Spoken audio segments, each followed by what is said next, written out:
Okay, so in this lab, we're gonna look at adding a strong acid, in this case hydrochloric acid, 0.2 molar, and adding a strong base, 0.2 molar sodium hydroxide, to solutions of water, acetic acid, 0.2 molar acetic acid, and an optimum buffer made by using 0.2 molar acetic acid and about 0.41 grams of sodium acetate. So the first thing, this is really more of a qualitative lab for the most part, is for us to see that first we take our pH of our water. Now, I've been talking, so I've probably breathed into this water a little bit, so it's a little bit on the acidic side. But the key here is, if we add a few drops, okay, I added about 3 drops of hydrochloric acid, stir it up. The key thing you want to see here is notice that drastic drop. The water's pH has all gone down to about 2.7 from around a little less than 7 from before. I'm gonna rinse this off really nice and good, I hope, so it doesn't contaminate my other results. So then I'm gonna do the same thing.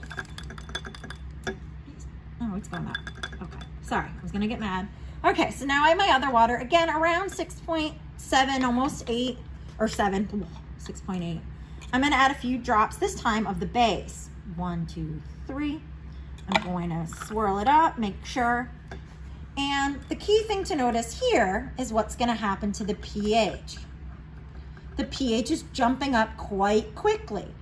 In this case, it's getting to a pH of around what, 10.5 almost, 10.4. So we're talking about a drastic jump from around 7 down to 2, and then all the way up to around 10.5. Again, you really need to clean these electrodes super, super good. So next I'm gonna do the same thing with acetic acid. This, you wanna make sure to take down these pHs here.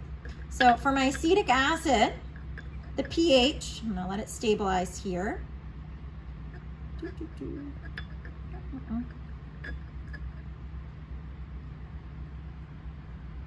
All right, so we have about a 2.77 for my first sample. Check the second sample. Always like to do more than one anyway. Around 2.74 for the second. To the first one, I'm gonna do the same thing I did to the water. I'm gonna add a few drops, 1, 2, 3, of hydrochloric acid. Stir it up, and let's see what happens to the pH. And what you're gonna notice is the pH is indeed going down, but not nearly as drastically as we saw when we did the water, okay? And there's a reason for this. We're starting to generate possibly a buffered solution here. Next,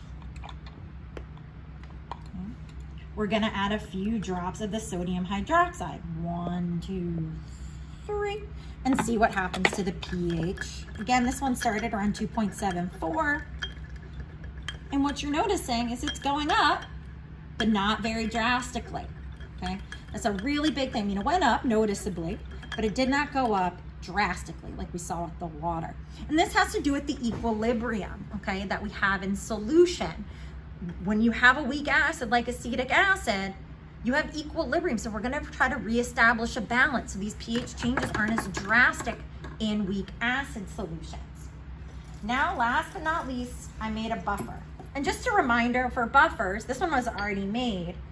You would take a solution of the acid, and our conjugate bases are usually gonna be solids. In this case, it's a white powder, sodium acetate. Usually it's a sodium or potassium salt.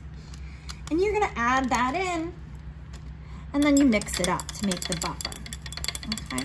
That's how we add that common ion, okay, to make the buffer, the acid and its conjugate base. Gotta buy it as a salt, okay? They don't exist. Can't just buy acetate, okay? Buy sodium acetate. So again, let me rinse off my electrode extremely well, because we really want to get these data points down too to help for our post-lab calculations. And we're going to get a pH of our buffer system. And as you can see, the original pH for the first one is around 4.62. And, oh, look at that, around 4.61. It really doesn't get much better than that. Okay, then I'm going to add, same thing, I'm going to add a few drops. 1, 2, 3. of the hydrochloric acid. Swirl it up here in my buffer.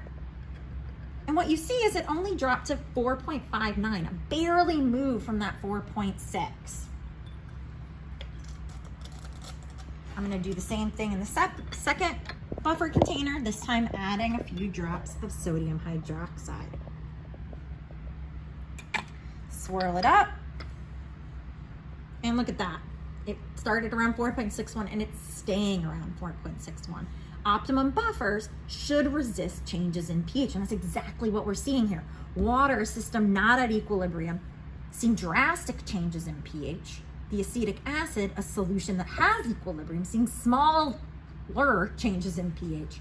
And then the buffer seeing almost no change, minimal change with the same addition. I hope that helps in going through your lab on buffers.